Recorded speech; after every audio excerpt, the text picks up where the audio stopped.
Pernahkah kamu merasa lelah, bukan hanya secara fisik, tapi lelah yang tidak bisa dijelaskan? Seolah-olah pikiran terus berjalan, bahkan ketika tubuhmu sudah berhenti. Dan di titik itu, kamu mulai bertanya, apakah aku benar-benar butuh istirahat? Atau aku sedang mencoba lari dari sesuatu? Hari ini, kita tidak akan membahas tentang produktivitas. Kita juga tidak akan berbicara tentang bagaimana menjadi lebih kuat. Kita akan membahas sesuatu yang sering diabaikan, tentang kebutuhan manusia yang paling sederhana, tapi paling sering disalahpahami, istirahat yang jujur. Di dunia yang bergerak cepat, istirahat sering dianggap sebagai kemunduran. Kita diajarkan untuk terus berjalan, terus mengejar, terus menjadi lebih.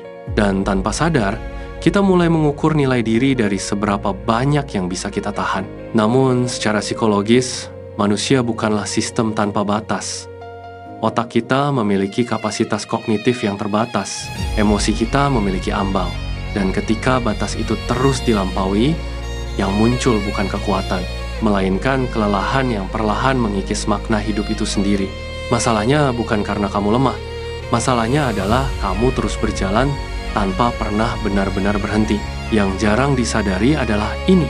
Kelelahan bukan hanya tanda bahwa kamu telah bekerja terlalu keras, tapi juga tanda bahwa ada sesuatu dalam hidupmu yang tidak lagi selaras. Secara ilmiah, ketika seseorang terus berada dalam tekanan tanpa jeda, tubuh masuk ke dalam kondisi stres kronis. Hormon seperti kortisol tetap tinggi, sistem saraf tidak pernah benar-benar tenang, dan akhirnya, bahkan hal-hal kecil mulai terasa berat. Secara psikologis, ini menciptakan fenomena yang dikenal sebagai emotional exhaustion, di mana seseorang tidak lagi merasa terhubung dengan apa yang ia lakukan. Bukan karena ia tidak peduli, tapi karena ia sudah terlalu lama memaksakan diri. Dan di titik ini, istirahat bukan lagi pilihan. Ia menjadi kebutuhan yang mendesak. Namun, istirahat yang kita butuhkan seringkali bukan sekadar tidur, bukan sekadar berhenti bekerja, tapi berhenti dari tekanan untuk selalu menjadi sesuatu. Ada perbedaan besar antara berhenti dan melarikan diri. Berhenti adalah tindakan sadar, sebuah keputusan untuk memberi ruang bagi diri sendiri untuk pulih. Sementara, melarikan diri adalah penolakan untuk menghadapi. Istirahat yang sehat tidak menjauhkanmu dari hidup.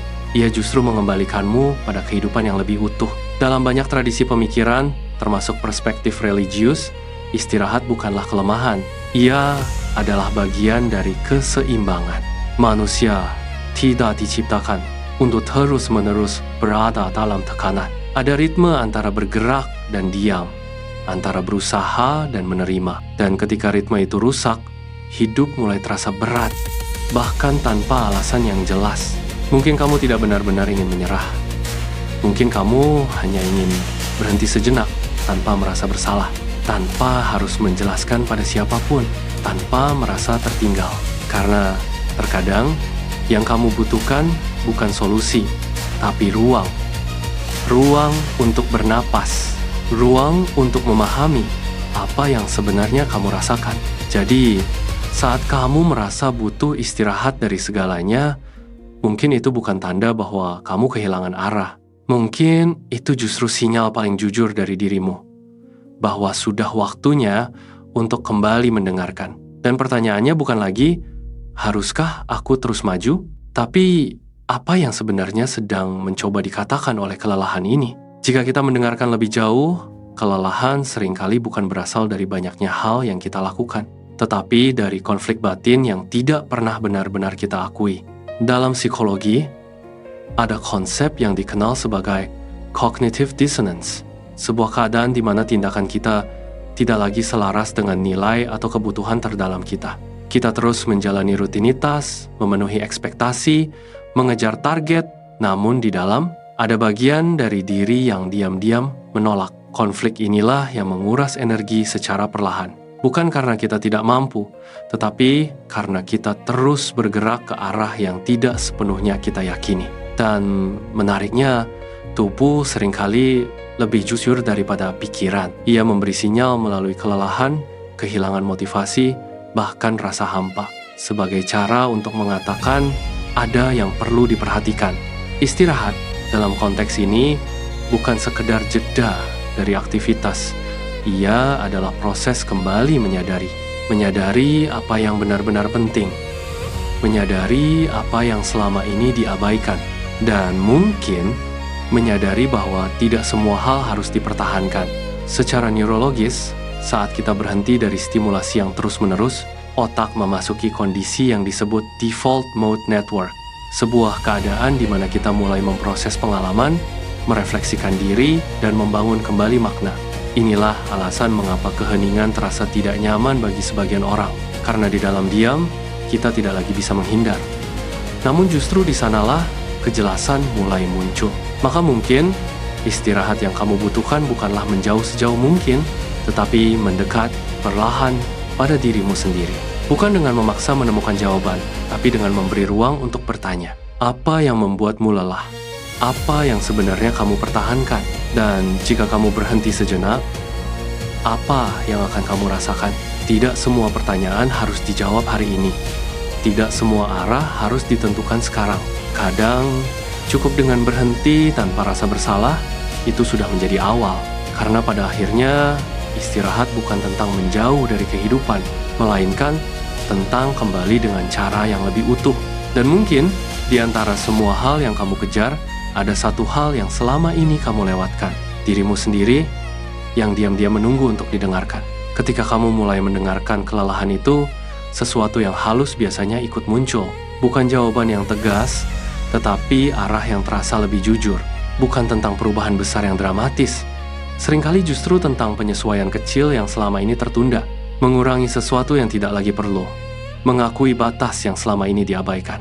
Atau menerima bahwa tidak semua hal harus diselesaikan olehmu. Dalam kerangka psikologi perkembangan, kedewasaan bukan diukur dari seberapa banyak yang bisa kita tanggung, melainkan dari kemampuan kita mengenali kapan harus berhenti dan mengapa. Ini bukan sikap pasif. Ini adalah bentuk kesadaran yang lebih tinggi, di mana tindakan tidak lagi didorong oleh tekanan, tetapi oleh pemahaman. Jika dilihat lebih luas, manusia hidup dalam sistem yang saling terhubung. Tubuh, pikiran, dan makna. Ketika satu bagian diabaikan, bagian lain akan menanggung akibatnya. Tubuh memberi sinyal melalui kelelahan, pikiran melalui kebingungan, atau kehilangan fokus. Dan secara eksistensial, kita mulai mempertanyakan arah. Dalam banyak perspektif kehidupan, termasuk nilai-nilai religius, ada penekanan pada keseimbangan, bahwa hidup bukan hanya tentang usaha tanpa henti, tetapi juga tentang kesadaran akan batas dan ketergantungan. Istirahat, dalam konteks ini, bukan hanya kebutuhan biologis. Ia menjadi ruang refleksi, tempat di mana manusia kembali menyadari bahwa tidak semua hal berada dalam kendalinya. Dan dari kesadaran itu, muncul sesuatu yang jarang kita beri ruang, ketenangan yang tidak bergantung pada keadaan luar. Mungkin hidupmu tidak benar-benar berantakan. Mungkin kamu hanya terlalu lama berjalan tanpa jeda, hingga kehilangan rasa. Dan mungkin juga, kamu tidak perlu memperbaiki semuanya sekaligus. Cukup berhenti sejenak, cukup dengarkan, cukup akui bahwa kamu lelah. Karena dari pengakuan yang sederhana itu, seringkali lahir pemahaman yang lebih dalam daripada semua jawaban yang pernah kamu cari. Dan jika hari ini kamu memilih untuk berhenti sejenak, mungkin itu bukan akhir dari perjalanan, melainkan awal dari cara baru untuk benar-benar menjalaninya. Maka, jika suatu saat kamu merasa perlu menjauh dari segalanya, jangan terburu-buru menilai itu sebagai kelemahan. Bisa jadi, itu adalah bentuk paling jujur dari kesadaran, bahwa ada sesuatu yang perlu dipahami, bukan dilawan. Dan di dalam jeda yang sederhana itu, siapa tahu kamu tidak hanya menemukan ketenangan, tetapi juga arah yang selama ini diam-diam kamu cari.